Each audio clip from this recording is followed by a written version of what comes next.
आर्यवन आर्ष कन्या गुरुकुल की तपस्थली पर बंचासेन मुख्य अतिथि, श्रद्धेय आचार्य जी, आदरणीय ट्रस्टीगण तथा आगंतुक सभी महानुभावों को मेरा सादर नमस्ते जी।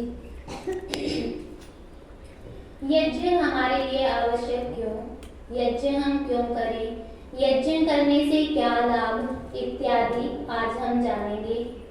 देखिए, ईश्वर ने वेदों को मनुष्य मात्र के लिए बनाया, पर कैसे माने कि मनुष्य मात्र के लिए बनाया।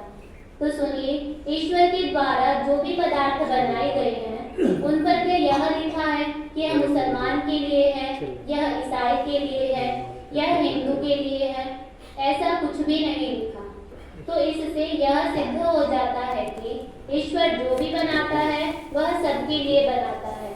ईश्वर ने वेदों को भी बनाया तो वेद भी सबके लिए हुए, वेद सबके लिए हुए तो वेदों में किया गया यज्ञ का विधान भी मनुष्य मात्र के लिए हुआ। इसमें यह नहीं कि मुसलमान यज्ञ नहीं करेंगे, ईसाई यज्ञ नहीं करेंगे, आर्य समाजी या पौराणिक लोग ही यज्ञ करेंगे, ऐसा नहीं। ईश्वर ने मनुष्य मात्र के लिए यज्ञ का विधान किया है। पर्यावरण को प्रदूषित सबसे ज्यादा कौन करता है? सामान्य बात है कि मनुष्य करता है, तो उसको शुद्ध करने की जिम्मेदारी किसकी? मनुष्य मात्र की। अन्य प्राणी भी प्रदूषित करते हैं, किंतु मनुष्य बुद्धिजीवी है, सोचने विचारने की शक्ति मनुष्य के पास है, कर्तव्य और अकर्तव्य को जानता है, और सबसे ज्यादा प्रदूषित भी तो मनुष्य ही करता है। इसलिए सबसे ज्यादा जिम्मेदारी मनुष्य मात्र की है। और यज्ञ से पर्यावरण शुद्ध होता है, यज्ञ से कैसे होता है यह हम आगे जानेंगे। अभी एक प्रश्न उनके लिए जो घर पे यज्ञ नहीं करते, क्या वे सभी दिन भर में कोई ऐसा कर्म करते हैं जिससे एक ही समय में सैकड़ों प्राणियों को सुख पहुंचे?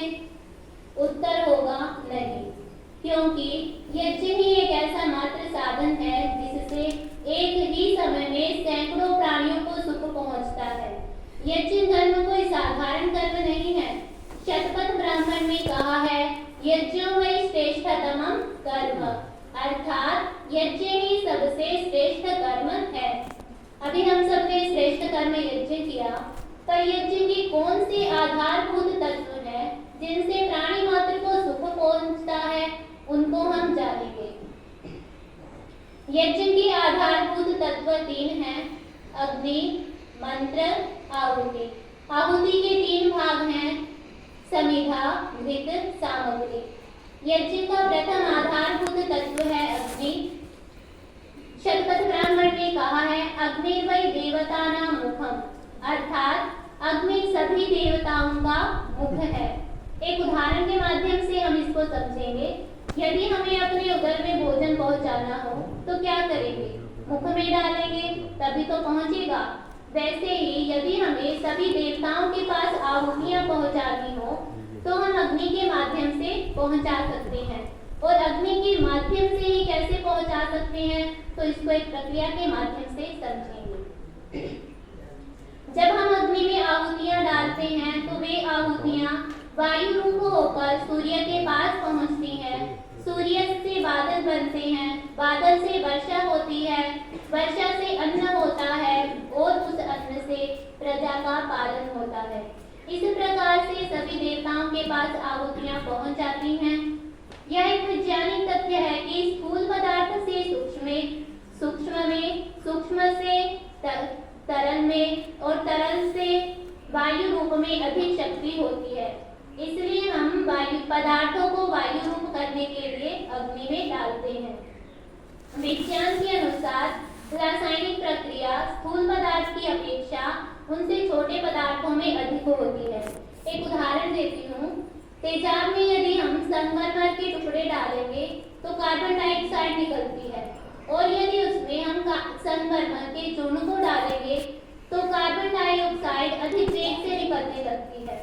तो इसी प्रकार से यदि हम यज्ञ में पदार्थों को चूर्ण रूप में डालेंगे तो यज्ञ गैस तीव्र वेग से निकलेगी और वह यज्ञ गैस श्वास के माध्यम से हमारे फेफड़ों में पहुंचकर रक्त में मिल जाएगी, जो हमें शीघ्र ही रोगों से मुक्त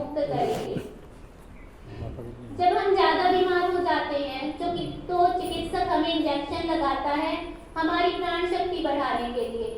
और उस इंजेक्शन में औषधियाँ तरल रूप में होती हैं। जब इंजेक्शन जिसमें औषधियाँ तरल रूप में होती हैं हमारी प्राण शक्ति को बढ़ा देता है, तो यज्ञ गैस जो वायु रूप में है तो उसमें कितनी शक्ति होगी। और अब यहाँ हमें यह पता चलेगा कि यज्ञ श्रेष्ठ कर्म क्यों। देखिए, इंजेक्शन से सिर्फ एक प्राणी स्वस्थ होता है और यज्ञ गैस से सभी प्राणी स्वस्थ हो जाते हैं। इसी कारण से यज्ञ श्रेष्ठ कर्म है। देखिए, पर्यावरण आज समाज की सबसे बड़ी समस्या बन गई है। क्यों बनी सबसे बड़ी समस्या? हमारे कारण हमने पर्यावरण को प्रदूषित किया, किंतु उसको शुद्ध करने के लिए कुछ नहीं किया, जिसके कारण कोरोना जैसी अनेक समस्याएं आज हमारे सामने आ रही है। यदि इन समस्याओं से बचना है तो हमें सभी देवताओं को प्रसन्न रखना होगा और वह यज्ञ के माध्यम से हो सकता है। यज्ञ की अग्नि का हमारे जीवन में महत्वपूर्ण स्थान है। यज्ञ का दूसरा आधारभूत तत्व मंत्र है। यजुर्वेद में कहा है अग्नि स्तोमेन बोधय, अर्थात मंत्रों के साथ अग्निहोत्र करते रहें। और महर्षि स्वामी दयानंद जी भी सत्यार्थ प्रकाश में लिखते हैं कि मंत्रों में वह व्याख्या है कि जिससे होम करने के लाभ विदित हो जाएं, मंत्रों की आवृत्ति करने से कंठस्थ रहें, वेद मंत्रों का पठन पाठन और उनकी रक्षा भी होवे। यही सब कारण है जिनके कारण से हम यज्ञ में मंत्रों का उच्चारण करते हैं। यज्ञ का तीसरा आधारभूत तत्व है आहुति। आहुति के 3 भाग हैं, समिधा, घृत, सामग्री। सर्वप्रथम यह जानेंगे कि समिधा किसको कहते हैं। जिन वृक्षों के पत्तों को तोड़ने से दूध निकलता है उन्हीं वृक्षों की सूखी लकड़ियों का नाम समिधा है। और जैसे आम, पीपल, बड़ इत्यादि, और इन्हीं वृक्षों की समिधाओं का ही प्रयोग हम क्यों करें? तो इसलिए करें क्योंकि इन वृक्षों की समिधाओं को प्रयोग करने से कम कार्बन निकलता है और अधिक लंबे समय तक ये समिधाएं जलती हैं। और अधिक लंबे समय तक जलती हैं तो हम कम समिधाओं का प्रयोग करते हैं। कम समिधाओं का प्रयोग करते हैं तो कम कार्बन निकलता है, और जो थोड़ा बहुत कार्बन निकलता है वह पौधों का आहार बन जाता है। इसलिए हम इन्हीं वृक्षों की समिधाओं का प्रयोग यज्ञ में करते हैं। अब है घृत। घृत में हम देसी गाय के घृत का ही प्रयोग क्यों करें?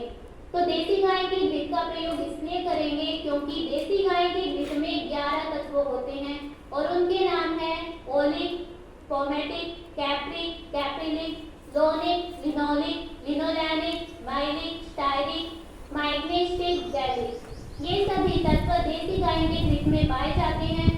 और जब घृत को 250 डिग्री सेल्सियस पर गर्म किया जाता है तो ये सभी तत्व देसी गाय के घृत से निकलते हैं।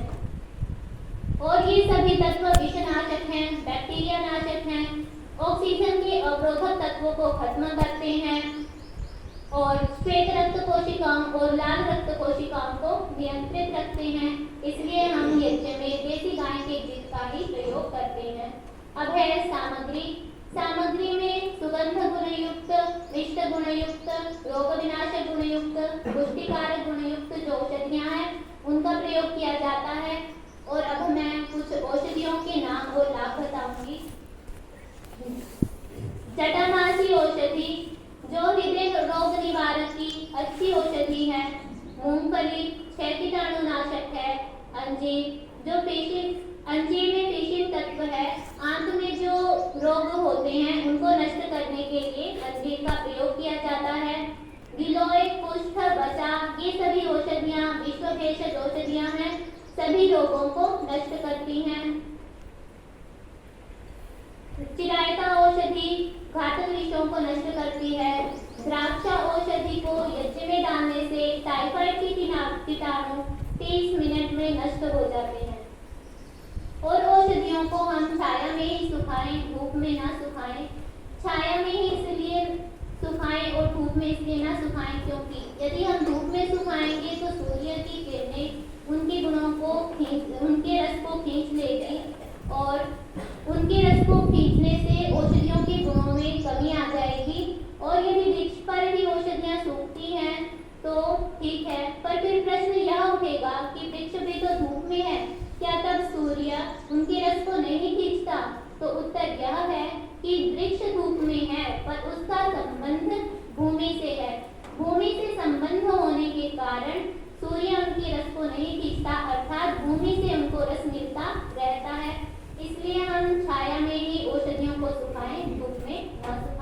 फिर उनका प्रयोग करें।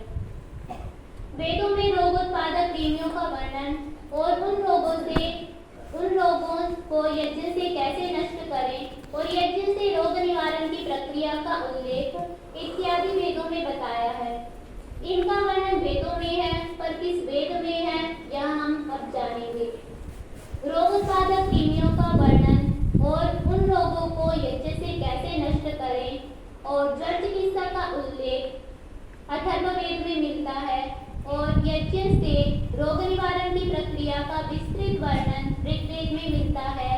यज्ञ से रोग निवारण का उल्लेख चरक संहिता, बृहद निघंटु तथा आयुर्वेद के महत्वपूर्ण ग्रंथों में अनेकत्र मिलता है। यज्ञ से असाध्य रोग भी दूर हो जाते हैं, जिनका समाधान आज के बड़े बड़े चिकित्सकों के पास भी नहीं है।